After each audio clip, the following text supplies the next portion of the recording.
Hello everyone, welcome to Anubha study facts.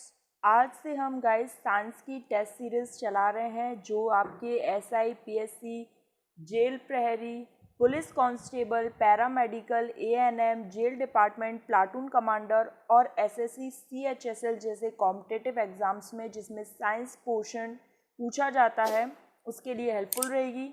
अगर आप channel पर पहली बार आए हैं तो चैनल को सब्सक्राइब करें और बेल आइकन प्रेस करें। फर्स्ट क्वेश्चन है, when we lift a bucket of water the force acting on the object is. जब हम एक पानी से भरी एक बाल्टी को उठाते हैं तो उस वस्तु पर कार्यरत बल होता है घर्षण, पेशीय स्थिर वैद्युत और चुंबकीय बल।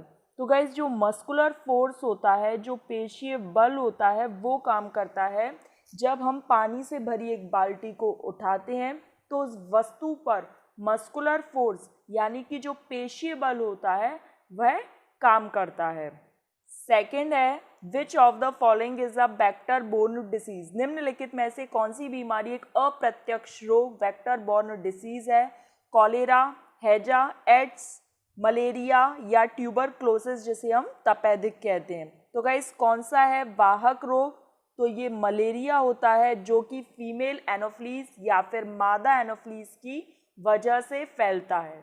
Malaria is a vector borne disease, ये बीमारी एक अप्रत्यक्ष रोग है।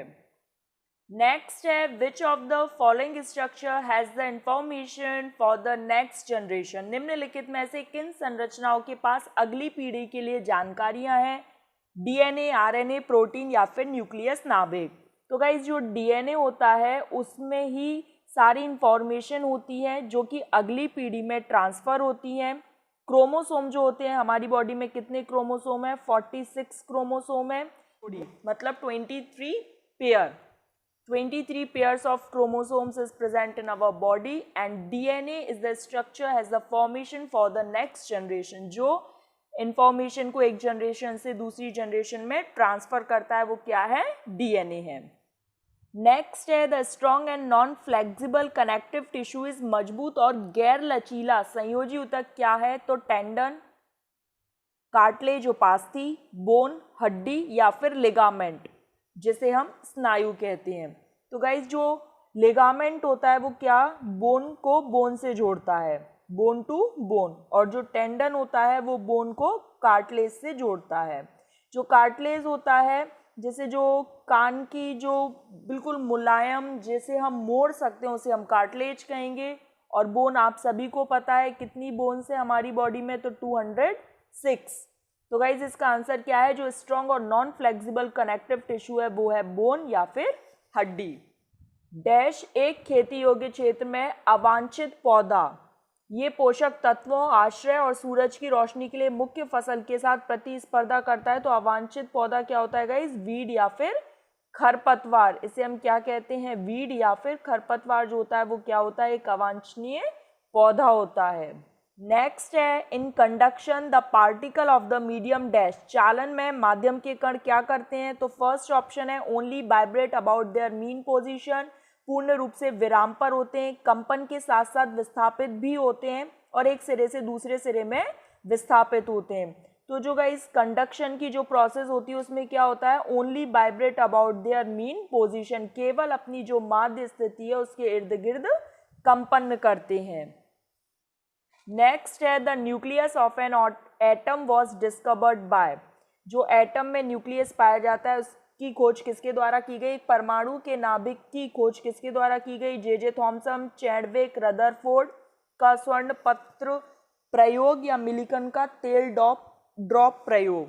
तो जे थॉमसन के द्वारा क्या इलेक्ट्रॉन की खोज की गई, चैडविक के द्वारा न्यूट्रॉन की खोज की गई और रदरफोर्ड के द्वारा गाइस न्यूक्लियस नाभिक की खोज की गई। नेक्स्ट है, the chemical formula of rust is. Rust का केमिकल फॉर्मूला क्या है गाइस? तो Fe2O3।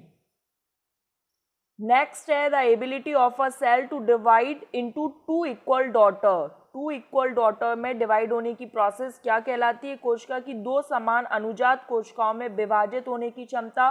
Fragmentation, multiple fission, binary fission और बडिंग। तो जो बाइनरी फिजन है जैसा कि इसके नाम से ही समझ आ रहा है। द्विविखंडन मतलब दो इक्वल डॉटर्स या फिर अनुजात कोशिकाओं में डिवाइड होने की जो प्रक्रिया है वो क्या है, बाइनरी फिजन। नेक्स्ट है the houses having outer walls made up with hollow bricks will, सस्ते होते हैं, हवा को फंसाते हैं और गर्मियों में कमरे को ठंडा रखते हैं, आसानी से विघटित हो जाते हैं या फिर अधिक मजबूत होते हैं। तो इसका आंसर है trap the air and keep the room cooler in summer, हवा को फंसाते हैं और गर्मियों में कमरे को ठंडा रखते हैं। नेक्स्ट है if an object is placed in front of a plane mirror at a distance of 10 centimetre, distance क्या है 10 centimetre from it, then the image formed will be. तो जो गाइज जितना भी डिस्टेंस होगी तो डिस्टेंस तो सेम होगी, तो ये दोनों ऑप्शन कैंसिल हो गए। और चूंकि एक वस्तु समतल दर्पण के सामने बन रही तो जो उसका प्रतिबिंब बनेगा वो उस दर्पण के पीछे बनेगा, तो क्या होगा behind the mirror and 10 centimetre.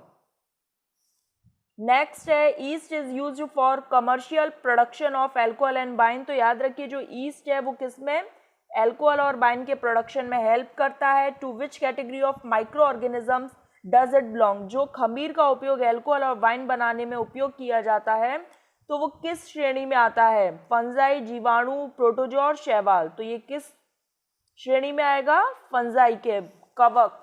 East एक फंजाई होता है। नेक्स्ट है what happens when a person climbs a mountain, जब कोई व्यक्ति पहाड़ पर चढ़ता है तो क्या होता है। फर्स्ट ऑप्शन किया गया कार्य उस चाल पर निर्भर करता है जिससे वह पथ तय करता है, किया गया कार्य उसके द्वारा लिए गए पथ पर निर्भर करता है। थर्ड ऑप्शन है वह गुरुत्व के विरुद्ध कार्य कर रहा है, और फोर्थ ऑप्शन है गुरुत्व के विरुद्ध कोई काम नहीं कर रहा है। तो गाइज जब हम ऊपर की तरफ माउंटेन पर ऊपर की तरफ जब चढ़ रहे होते हैं तो हम गुरुत्व के विरुद्ध काम करते हैं। He is doing work against gravity, क्योंकि ग्रेविटी क्या है, जो अर्थ की ग्रेविटी होती है उसमें ये एक प्रॉपर्टी कह लीजिए, एक प्रॉपर्टी होती है हर वस्तु को अपनी ओर आकर्षित करने की। आप कोई भी चीज़ ऊपर उछालें, बॉल हुआ या कुछ भी हुआ तो वो नीचे ही आकर गिरती है।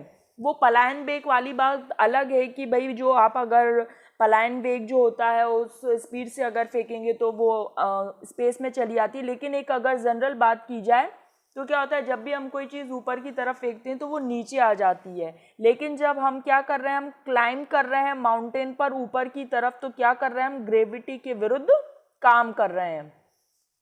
नेक्स्ट है milk of magnesia is used as, कपड़ा उद्योग में डाई इन टेक्सटाइल इंडस्ट्री, कृत्रिम शर्करा उर्वरक और अम्ल तत्व नाशक। तो जो मिल्क ऑफ मैग्नीशिया है गाइस वो कैसा काम करता है, एंटा एसिड का, अम्ल तत्व नाशक का। नेक्स्ट है in the earthquake zone the type of buildings which gives more safety are, भूकंप क्षेत्र में किस प्रकार की इमारतें अधिक सुरक्षा प्रदान करती हैं। Earthquake proof building, multi storeyed building, buildings made of clay and mud, buildings made of glass and bricks. तो गाइज जो भूकंप जोन है जहां पर भूकंप क्षेत्र में, तो किस प्रकार की इमारतें अच्छा मतलब सुरक्षा प्रदान करेंगी, तो जो अर्थक्वेक प्रूफ होंगी मतलब भूकंप रोधी इमारतें होंगी। नेक्स्ट है विच of the following is a chemical change, chemical change क्या होता है, जब एक फॉर्म से हम दूसरे फॉर्म में जब चीज़ें कन्वर्ट करते हैं तो वापस से वो उसी फॉर्म में नहीं आ पाती। जैसे हम वाटर को आइस में कन्वर्ट करते हैं, मतलब लिक्विड टू सॉलिड हो रहा है तो वापस से सॉलिड टू लिक्विड भी हो जाएगा। तो ये क्या है, फिजिकल चेंज है। लेकिन केमिकल चेंज में ऐसा नहीं होता है, अगर आप एक बार उसकी फॉर्म चेंज कर देंगे तो वापस वो उसी फॉर्म में नहीं आ पाता है। तो केमिकल चेंज कौन सा होगा गाइज, इसमें मीथेन का जलना जो है वो एक केमिकल चेंज होगा। नमक प्राप्त करने के लिए समुद्र के पानी का वाष्पीकरण, ये एक फिजिकल चेंज है। कपूर का ऊर्ध्वपातन, ये भी भौतिक परिवर्तन है। कॉफी में चीनी का घोलना, ये भी जो आपका भौतिक परिवर्तन है। लेकिन मीथेन का जलना ये क्या है, केमिकल चेंज है। नेक्स्ट है विच of the following testers is less sensitive, निम्नलिखित में से कौन सा टेस्टर कम संवेदनशील होगा। अ tester in which LED is used, a tester in which a magnetic compass is used, a tester in which a high watt heating filament is used। जिस tester में एक high what filament heating filament जहां पर use होगा, high what heating filament जहां पर use होगा guys, वो क्या है, जो टेस्टर है वो कम संवेदनशील होगा। नेक्स्ट है विच of the following statement is incorrect about acid. तो गाइज याद रखिएगा क्या पूछ रहा है, वो पूछ रहा है इनकरेक्ट बताना है एसिड के बारे में। तो अम्ल एक पदार्थ है जिसमें हाइड्रोजन आयन निहित होते हैं, तो सही है। जैसे यहाँ पर हम एक एग्जांपल ले लेते हैं HCl, तो ये जब टूटता है तो H पॉजिटिव और Cl नेगेटिव में टूटता है, तो एक हाइड्रोजन आयन निहित है, ये बात बिल्कुल सही है। अम्ल लाल लिटमस को नीला कर देता है, तो ये किसकी प्रॉपर्टी होती है, ये एक बेस की प्रॉपर्टी होती है, मतलब एक क्षार की प्रॉपर्टी होती है, तो ये कैंसिल हो गया। ये क्या हो गया गाइज, ये कैंसिल हो गया। फिर है अम्ल स्वाद में खट्टे होते हैं, ये भी सही है। फिर है अम्ल नीले लिटमस को लाल कर देते हैं, ये भी सही है। तो अब हमसे क्या पूछा था, इनकरेक्ट पूछा था, तो हमारा ऑप्शन जो सही है वो क्या हो गया, यहाँ पर एसिड जो है वो लाल लिटमस को नीले में बदल देते हैं, ये इनकरेक्ट है। जबकि सही क्या है, अम्ल क्या करते हैं, नीले लिटमस को लाल में चेंज कर देते हैं। नेक्स्ट है plant use nitrogen which is present in the soil to prepare. तो इसके ऑप्शन है विटामिन, लिपिड, कार्बोहाइड्रेट या फिर प्रोटीन। तो इसका सही आंसर क्या होगा गाइस, प्रोटीन होगा। और एक चीज आपको और याद रखनी है कि जो पौधे हैं वो मिट्टी में उपस्थित नाइट्रोजन को डायरेक्टली यूज में नहीं ला पाते हैं, इस वजह से ये नाइट्रोजन को, जो बैक्टीरिया है वो नाइट्रोजन को किस में कन्वर्ट कर देता है, नाइट्रेट में कन्वर्ट कर देता है। और कौन सा बैक्टीरिया कन्वर्ट कर देता है, तो ये भी आपको पता होना चाहिए, राइजोबियम बैक्टीरिया। कौन सा बैक्टीरिया, राइजोबियम बैक्टीरिया नाइट्रोजन को नाइट्रेट में कन्वर्ट कर देता है, ताकि जो प्लांट्स हैं वो इजीली नाइट्रोजन का नाइट्रेट के फॉर्म में अवशोषण कर सकें। और मिट्टी में उपस्थित नाइट्रोजन का उपयोग प्रोटीन को तैयार करने के लिए किया जाता है। आज के लिए लास्ट है guys, green plants use which of the following to prepare food. ठीक, तो अब ये गाइज यहाँ पर ऑक्सीजन तो हमें प्लांट्स देते हैं, तो ये दोनों ऑप्शन तो कैंसिल हो गए। अब क्या बचा, ये दोनों ऑप्शन बचे। तो यहाँ पर नाइट्रेट तो होता नहीं है, तो ये वाला ऑप्शन गया। अब क्या बचा, carbon dioxide, water, minerals and sunlight. और जिस प्रोसेस के थ्रू जो प्लांट्स है वो अपना भोजन बनाते हैं, इट्स कॉल्ड फोटोसिंथेसिस, प्रकाश संश्लेषण की क्रिया द्वारा carbon dioxide, water, chlorophyll, sunlight, minerals के थ्रू पौधे अपना भोजन बनाते हैं। इस वजह से इनको ऑटोट्रॉफ्स कहा जाता है, और इनमें जो न्यूट्रिशन पाया जाता है वो होता है ऑटोट्रॉफिक न्यूट्रिशन। तो गाइज यहाँ पर हमने अपने 20 क्वेश्चंस को कंप्लीट किया। अगर आप चैनल पर पहली बार आए हैं तो सब्सक्राइब कीजिए, अनुभा स्टडी फैक्ट्स को बेल आइकन प्रेस कीजिए और अपने फ्रेंड्स के साथ शेयर कीजिए जो लोग SI PSC जो भी गवर्नमेंट कॉम्पिटिटिव एग्जाम्स है उनकी तैयारी कर रहे हैं। Thanks for watching this video.